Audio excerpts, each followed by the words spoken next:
In a world that's turned upside down and nothing is normal anymore, I decided to borrow Jennifer McGuire's wonderful inspiration to use my card making superpower to bring joy into my life and to the lives of others.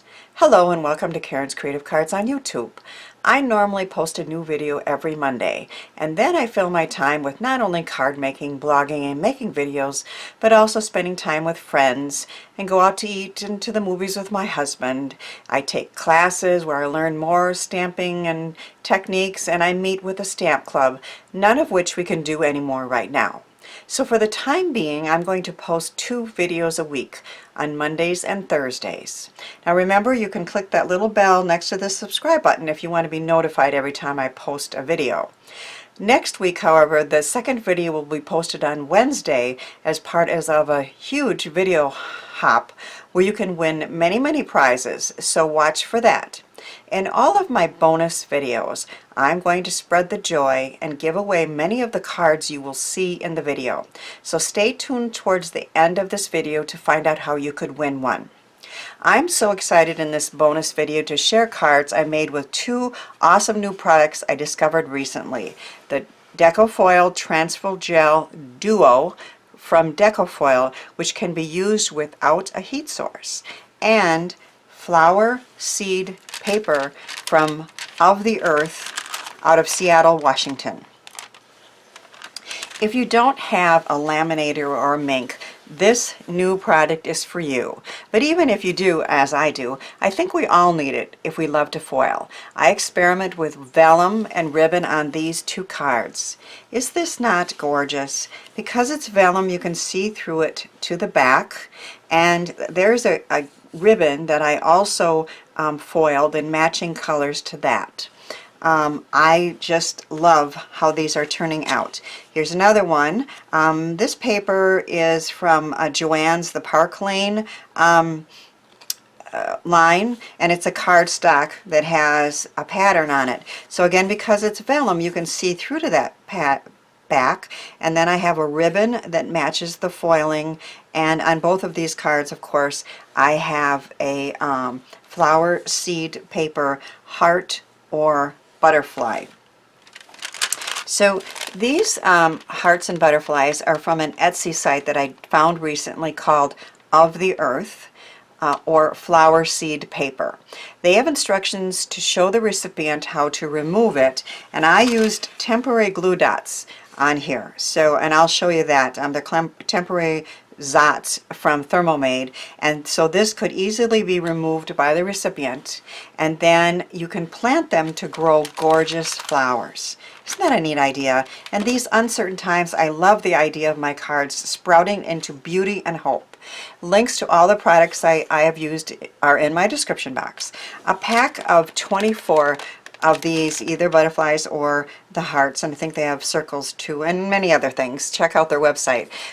Cost less than $15, and I received my orders very fast. Now they have bigger packages, of course, like if you wanted it for a wedding or something like that. I just think it's a really neat idea, and I was really happy I found those.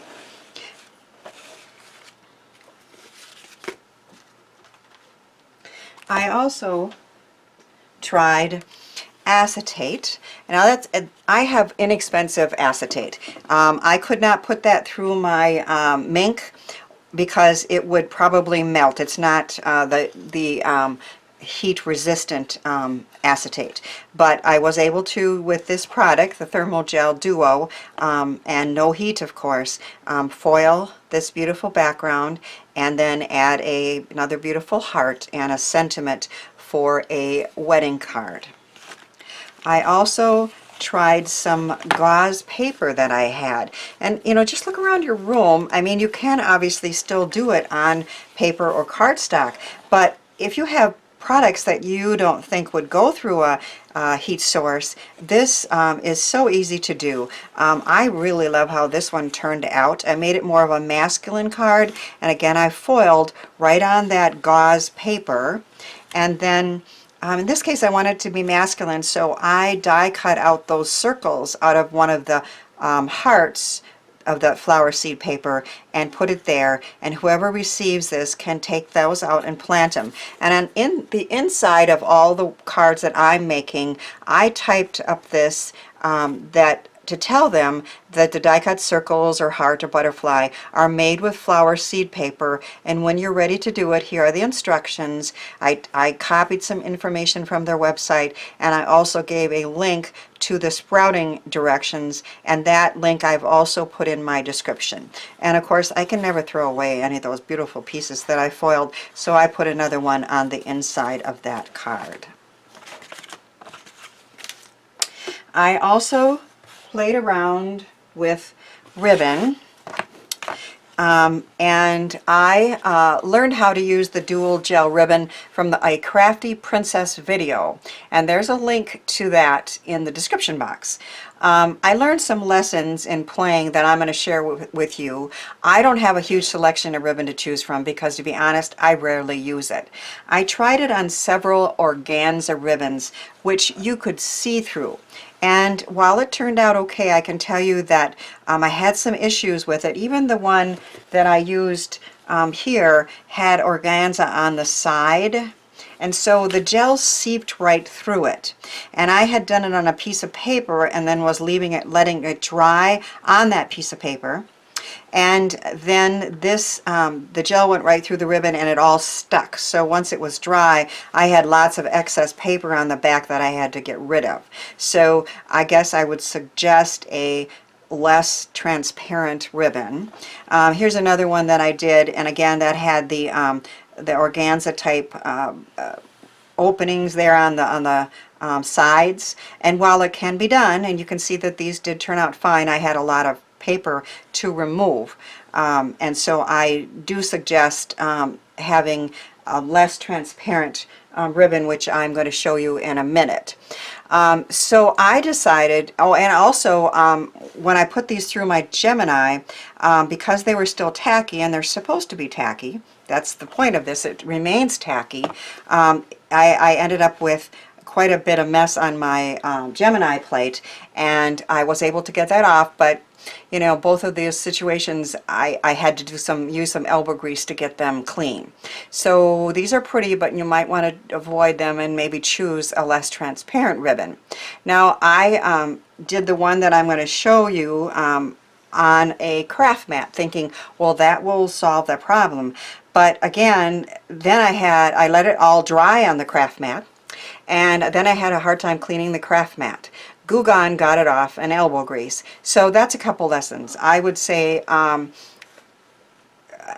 number one, once you do your ribbon, you just want to move it away, but maybe still do it on paper, and probably not use a craft mat unless you move both of them and then clean it up right away, which I'm sure I could have done. Stencils are another thing. You don't want to leave it dry on a stencil. None of those gels do you want to leave dry on a stencil, so put them in a bath right away. So I'm going to create a larger version of this card in my video. This was my favorite with those gorgeous colors on both of those cards, this one and the one I'm going to create with you. I applied the transfer gel duo through a stencil, here it is, by Simon Says stamp called Tumbling Leaves. It's one of my favorites, and I applied it onto the vellum. And then this is foil from Deco Foil, one of my favorite colors, which is Emerald Watercolor. So once it was dry, I put the foil right on top of that and put it through my Gemini, and then pulled it off carefully, and that is how I got my vellum to be so pretty. I'm going to show you how easy this gel is to work with by foiling a ribbon with you. So this time I used a less transparent ribbon, and this is the Transfer Foil Duo. It is very creamy, and it works very easily with a craft knife or whatever you might want to apply it with. And I simply apply it through the stencil. This stencil is from Gina Marie Designs, and I just thought it continued the pattern of the beautiful leaves, but was small enough to fit on the ribbon and still be very, very pretty.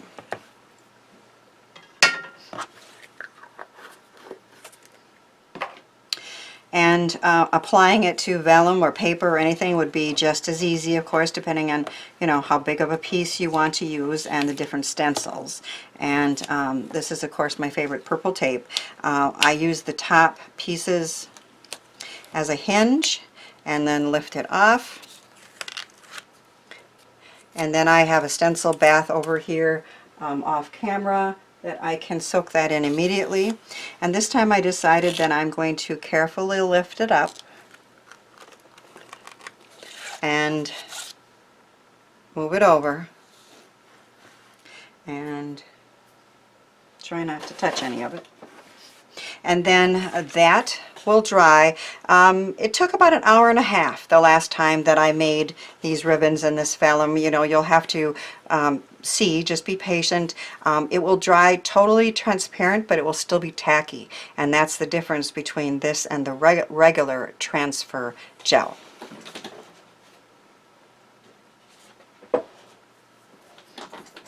So I have applied the Duo gel to a larger piece of vellum, and then I let it dry, and then I ran it through my Gemini twice just to be on the safe side, and removed the emerald watercolor foil to save time on air. There are a few areas that aren't perfect, but I always start with a piece that's a little larger than what I need, and also we can use the ribbon and the butterfly to cover that up. So this is the ribbon that I created with that same color of beautiful foil, and I just put some two-sided tape strip on the back of that, and I'm going to apply it along the edge of the vellum piece.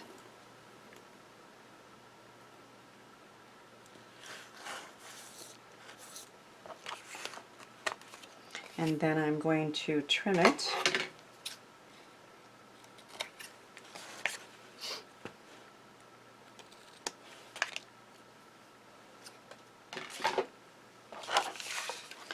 And this will be applied, because it's vellum, I'm going to use some of my Gina K dots roller, and that can go like right along here, is totally not going to show at all. And then it also can go where the leaves are.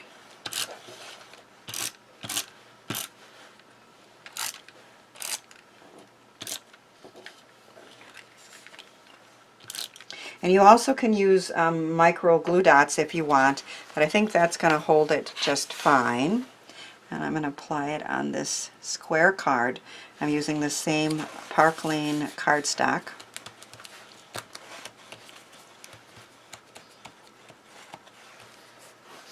And then I have a one of those flower seed butterflies ready to go. I contacted customer service at Flower Seed Paper to ask, can you do any, apply any ink, stamp on it. In this case, I wanted to put some ink around the edges, and I did that on almost all the pieces just to make it stand out a little bit, and they said absolutely. They said they print on theirs. I think they make some of these personalized, especially for weddings, right? So you can do that. I would use a dye ink and not maybe really load it up, because you still want this to have the flowers be able to germinate. But I applied a little of that. And then on the back I have Thermoweb's removable Zots. And I just figured that I want it to stay long enough for them to get it, but then I want them to know that they can remove it, and sure, it might, tear the vellum a little bit, but the point is you can remove this and you can plant it according to their instructions, which I just think that is so cool. I love both of these ideas of being able to use no heat in case you don't have a laminator or a MINC, and the beautiful foils and ribbon and vellum really make for a gorgeous card, along with these flower seed paper butterflies and hearts. Would you like to win one of 3 of these cards that I am giving away? Simply leave a comment on this video before March 31st, which is my birthday, and so I'm going to be giving the gifts on my birthday. In the comments, you must state if you are a new or returning subscriber and where you live. I will pick one and announce it the week after my birthday, and I will leave you a comment on your comment. So be sure to watch for that, because if you don't reply, I'll have to pick a different winner. Thanks for watching, subscribing, and sharing, and thanks too for helping me share the joy of creativity.